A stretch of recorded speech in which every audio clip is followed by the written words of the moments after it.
For Pride Month, I thought it would be a great chance for me to talk to you about some of the underrated and underhyped Sapphic stories that you might want to go and check out. We have 15 books to get through, so let's get started. The Ruthless Lady's Guide to Wizardry by C.M. Waggoner is the second book in her Unnatural Magic series, but you can definitely read this as a standalone. I personally haven't read that first book either, and I love this one. We're following a petty thief who joins a group of bodyguards looking out for herself and gets involved in the city's kind of drug ring. We have a real ragtag group of different women in this book, which I really loved. Hard-drinking petty thief Delaria Wells is down in her luck in the city of Leasecourt again. Then she sees a wanted ad for a female bodyguard and she fast talks her way into the high-paying job. Along with a team of other women, she's meant to protect a rich young lady from mysterious assassins. At first, Deli thinks the danger is exaggerated, but a series of attacks shows her there's much to fear. And then she begins to fall for Win, one of the bodyguards, and the women team up against a mysterious magical foe who seems to have allies everywhere. It's a lot of fun, it's really fast-paced, it's very tongue-in-cheek humour, it pokes a lot of fun at itself and at the fantasy tropes it's playing with, and I had a really great time. I actually unhauled the book by accident at one point when I moved, and I made a point of buying a second copy once I realised so that I could reread it. Next I have what really is the first book in a series of standalone novellas, so these are great for dipping in and out when you just need something short. They are all very kind of cosy fantasy romantasy, following different couples within a universe. I absolutely love this series, and I have recently seen that the author has had the rights revert to them. She's now republishing them with absolutely stunningly beautiful covers, and personally I will be buying those to keep on my shelf. There are 5 books in this Tales of Inthia series by Effie, and the first one is The Queen of Ieflaria. Princess Effie of Rhodia and the Crown Prince Albion of Ieflaria have been betrothed since they were children but have never met. At age 17, Sophie's journey to Ieflaria is not for the wedding she always expected, but instead to offer condolences on the death of her would-be husband. But Ieflaria is desperately in need of help from Rhodia for their dragon problem, so Sophie is offered a new betrothal to Prince Albion's younger sister, the new Crown Princess Adele. But Adele has no plans of taking the throne, leaving Sophie with more to battle than fire-breathing beasts. This one is 180, I think they all tend to be round about the 200-page mark, and we are following different princesses and queens and knights and religious paladins and various sorts in the kind of interconnected countries of the world. I had a great time with all of them. They are very cosy romantasy in their tone, but there is a little bit of either politics or adventure depending on the book. Then we have Queen of Coin and Whispers by Helen Corcoran. This is a YA political fantasy that I really loved. I think this is one for if you like the type of political fantasy that I like, that's that administration vibe. In this we are following a newly crowned queen, but also her spy master / axe specialist. And I really liked the kind of details that we were looking at of how they are dealing with the uprisings and political unrest going on in the wake of a maybe unpopular coronation. There is a sequel, but honestly I feel like you can read this as a standalone because the sequel is more following the next generation. It's a good 15 years later, and that one is good. That one's good as well, but it's more of a kind of trials competition style story, whereas this is more political intrigue. So you could check out both, absolutely, but this is the one I would pick as my favourite. When Laia, an idealistic queen, falls for Zanya, her new spy master, who took the job to avenge her murdered father, they realise all isn't fair in love and treason. Laia won't mourn her uncle. He's left her a bankrupt kingdom considered easy pickings by its neighbours. She's sworn to be a better ruler, but if she wants to push through her reforms, she needs to beat the court at its own games. For years, Zanya's been determined to uncover her father's murderer. She finally gets the chance when Laia gives her a choice: become her new spy master or take a one-way trip to the executioner's axe. It's an easy decision. When they fall for each other, their love complicates Lia's responsibilities and Xania's plans for vengeance. As they're drawn together amid royal suitors and new diplomats, they uncover treason that could not only end Lia's reign, but ruin their weakened country. They must decide not only what to sacrifice for duty, but also for each other. I really, really loved this book, and reading this reading this summary just makes me really want to reread it, so that might be happening. The Bone Spindle by Leslie Vedder is the first book in the Bone Spindle trilogy. In this, we are following two female protagonists, the ones on the cover, but that's not the romance you're getting. So you have 3 different romances in this trilogy. We have a kind of male-female romance, we have a sapphic romance, and then we have it's a platonic ride or die best friends romance, which is our 2 protagonists. And honestly, I know this is a sapphic book list and the sapphic romance in here is really good, but the friendship is top tier. This is exactly what it says in the tin. Sleeping Beauty meets Indiana Jones. Fee is a bookish treasure hunter with a knack for ruins and riddles who definitely doesn't believe in true love. Shane is a tough as grit girl warrior from the north who likes cracking skulls, pretty girls, and doing things her own way. Briar Rose is the prince under a sleeping curse, who's been waiting 100 years for the kiss that will wake him. Cursed princes are nothing but ancient history to Fee, until she pricks her finger on a bone spindle while exploring a long-lost ruin. Now she's stuck with the spirit of Briar Rose until she and Shane can break the centuries-old curse on this kingdom.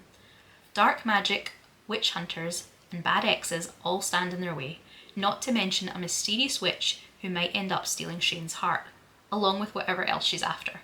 But nothing scares Fee more than the possibility of falling in love with Briar Rose. Set in a lush fantasy world inspired by fairy tales, The Bone Spindle is a fast-paced young adult fantasy full of adventure, romance, found family, and snark. I love this series. I thought it was really, really pacey, really, really good. Genuinely one of the best YA sapphic books I think I've read. Moving to something a little less fantasy, just to break it up, we have Mistakes Were Made by Meryl Wilsner. This one I do know has some rough reviews because there is, admittedly, quite a big age gap between the protagonist and the love interest. That's kind of the premise of the book, so if that's not going to work for you, skip the book.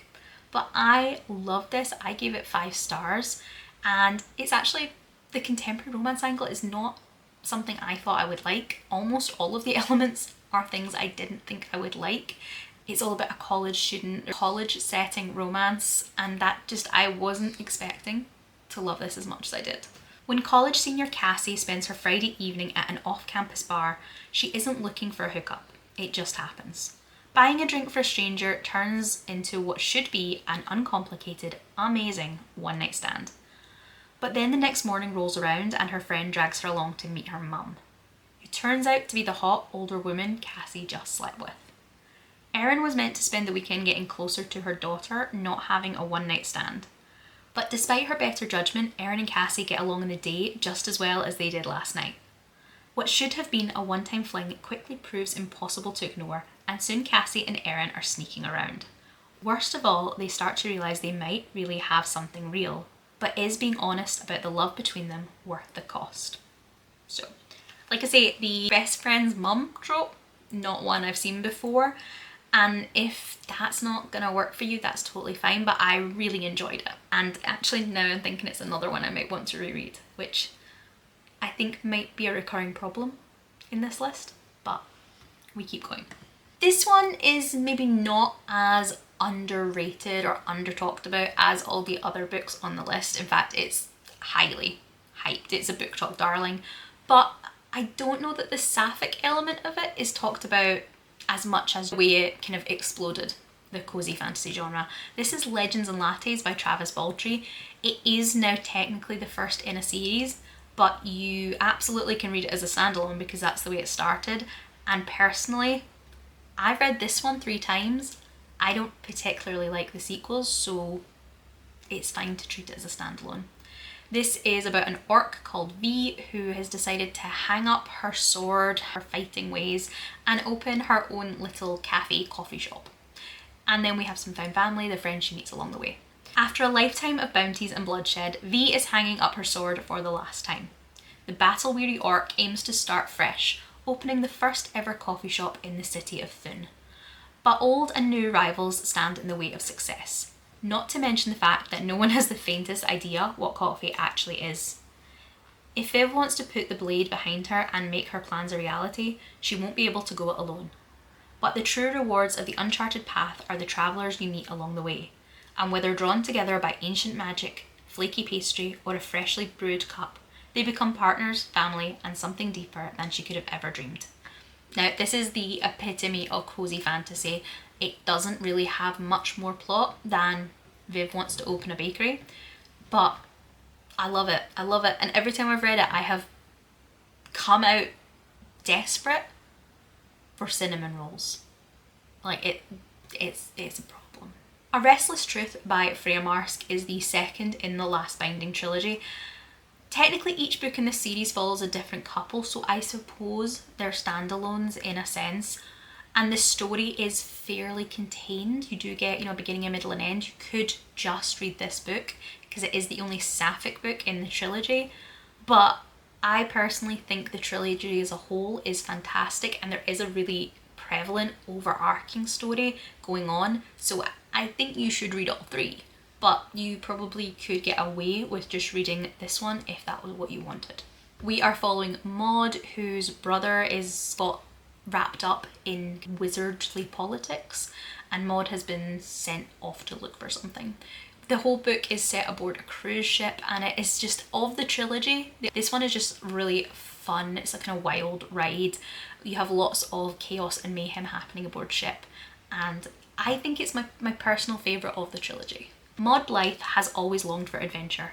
She expected plenty of it when she volunteered to serve as an old lady's companion on an ocean liner in order to help her beloved older brother unravel a magical conspiracy that began generations ago. What she didn't expect was for the old lady in question to turn up dead on the first day of the voyage. Now she has to deal with a dead body, a disrespectful parrot, and the lovely, dangerous, outrageous Violet Debenham, who's also returning home to England. Violet is everything that Maud has always been trained to distrust, yet can't help but desire. A magician, an actress, and a magnet for scandal. Surrounded by the open sea and a ship full of suspects, Maud and Violet must first drop the masks that they've both learned to wear before they can unmask a murderer and somehow get their hands on a magical object worth killing for, without ending up dead in the water themselves. Jumping back to some contemporary romances, I promise there are a couple on here, we have Kiss Her Once For Me by Alison Cochrun. Alison Cochrun is one of my auto-buy authors. I really love her contemporary romances, and I think she always adds kind of an extra layer of something into the books. This one has the fake dating trope. You know I will always read a fake dating book, but interestingly enough, the fake dating relationship isn't the romance relationship in this one. 1 year ago, recent Portland transplant Ellie Oliver had her dream job in animation and a Christmas Eve meet-cute with a woman at a bookstore that led her to fall in love over the course of a single night. But after a betrayal the next morning and the loss of her job soon after, she finds herself adrift, alone, and desperate for money. Finding work at a local coffee shop, she's just getting through the days. Until Andrew, the shop's landlord, proposes a shocking, drunken plan. A marriage of convenience that will give him his recent inheritance and alleviate Ellie's financial woes and isolation. They make a plan to spend the holidays together at his family's cabin to keep up the ruse. But when Andrew introduces his new fiancée to his sister, Ellie is shocked to discover it's Jack, the mysterious woman she fell for over the course of one magical Christmas Eve the year before. Now Ellie must choose between the safety of a fake relationship and the risk of something real. And because, what can I say, apparently I really like Sapphic Christmas fake dating, but not the romance fake dating stories. I'm also going to say that Make You Mine This Christmas by Lizzie Huxley-Jones was another 5-star for me. It's the golden rule of pretending to be someone's girlfriend. Don't fall for their sister. After a year from hell, Half is ready to blow off steam at a Christmas party. A kind stranger, a few too many drinks, and suddenly she's kissing Christopher under the mistletoe, in front of his ex-girlfriend. The next day, the news is out that they are apparently a couple, madly in love and coming to Oxley to spend the festive season with Christopher's family. But Half doesn't have better Christmas plans, and to save her new friend from embarrassment, she agrees to pretend to be Christopher's girlfriend for Christmas. It has the makings of a hilarious anecdote they'll be telling for years. Until Half meets Christopher's sister, the mysterious, magnetic and utterly irresistible Kit. Maybe love was waiting for Half in this quiet little town all along. Then I have another YA. Found family, I'd say, is almost as important, if not more so, than the Sapphic relationship. And it's a thriller murder mystery. Really interesting because of the anxiety representation. Murder Most Foul. In this sardonic and campy YA thriller, an anxious, introverted, non-binary teen birder somehow finds themselves solving a murder mystery with their neighbour / fellow anime lover, all while falling for a cute girl from their birding group and trying not to get murdered. 16-year-old Bianca Torre is an avid birder undergoing a gender identity crisis and grappling with an ever-growing list of fears. Some, like fear number 6, initiating conversation, keep them constrained, forcing them to watch birds from the telescope in their bedroom, and occasionally their neighbours. When their gaze wanders from the birds in one particular window across the street, Bianca witnesses a creepy plague mask murderer taking the neighbour's life. Worse, the death is ruled a suicide, forcing Bianca to make a choice. Succumb to their long list of fears, including number 3, murder, and number 55, breaking into a dead guy's apartment, or investigate what happened. Bianca enlists the help of her friend Anderson Coleman, but the two have more knowledge of anime than true crime. As Bianca and Anderson dig deeper into the murder with a little help from Bianca's crush and fellow birding aficionado Ellen Yee. Number 13, Beautiful People. Number 11, Parents Discovering They're a Raging Lesbian. The trio uncovers a conspiracy much larger and weirder than imagined. But when the killer catches wind of the investigation, Bianca's number 1 fear of public speaking doesn't sound so bad compared to the threat of being silenced for good. I listened to this one on audiobook because it was Vico Ortiz that did the narration, and I had an absolutely fantastic time with it. So, highly recommend. Next up, we have In the Roses of Pieria by Anna Burke. This is a very, very slow-paced, I will admit, very slow-paced, very kind of lush vampires dark academia. Don't usually go for dark academia, but this one worked for me. But I will say that it's very florid, it's very gothic. When Clara Eden is offered a job as an archivist working for the eccentric estate owner Agatha Montague, she thinks her prayers have been answered. Soon she finds herself sucked into her research work, captivated by a romantic correspondence thousands of years old. But as her feelings for her employer's assistant Fia deepen, so does her suspicion that something about Agatha Montague isn't right. Unfortunately for Clara, it's far too late to run by the time her suspicions are confirmed. I feel like I've talked about this one a couple of times recently, definitely in a Greek retellings vlog, so I will again try and find the links to those below and we'll be brief. This is The End Crowns All by Bea Fitzgerald. It is a YA Greek mythology retelling. We are following Cassandra, Princess of Troy, who is cursed to see the future but never be believed, and Helen of Troy / Sparta, the most beautiful woman in the world, who falls madly in love with Paris and leaves her husband, thus sparking the Trojan War. This says what if it was a little bit different, and I loved the way that Bea Fitzgerald looked at how much agency different women would have had in ancient societies, especially an ancient society that actually does have gods pulling the strings. Princess, priestess, the most beautiful girl in Troy, Cassandra is used to being adored, and when her patron god Apollo offers her the power of prophecy, she sees an opportunity to rise even higher. But when she fails to uphold her end of the agreement, she discovers just how very far she has to fall. No one believes her visions, and they all seem to be of one girl and the war she's going to bring to Troy's shores. Helen fled Sparta in pursuit of love, but it's soon clear Troy is a court like any other, with all its politics and backstabbing, and one princess seems particularly intent on driving her from the city before disaster can strike. But when war finally comes, it's more than the army at their walls they must contend with. Cassandra and Helen might hold the key to reweaving fate itself, especially with the prophetic strands drawing them ever closer. But how do you change your future? But how do you change your future when the gods themselves are dictating your demise? For a truly perfect, in my mind, cozy fantasy set in a magical zoo, we have The Phoenix Keeper by S.A. MacLean. This one, the romance, again, I feel like I'm saying this quite a lot, the romance is very good, but it is maybe secondary to the story. We are seeing more of Ayla and her journey, her growth as a character, her determination to see through this project. This one, I think I've talked about in a vlog at some point last year, and I came out saying I want a sequel, I want a spin-off series, I want an anime, I want a video game, I want everything based in this world. So, absolute 5 stars for me.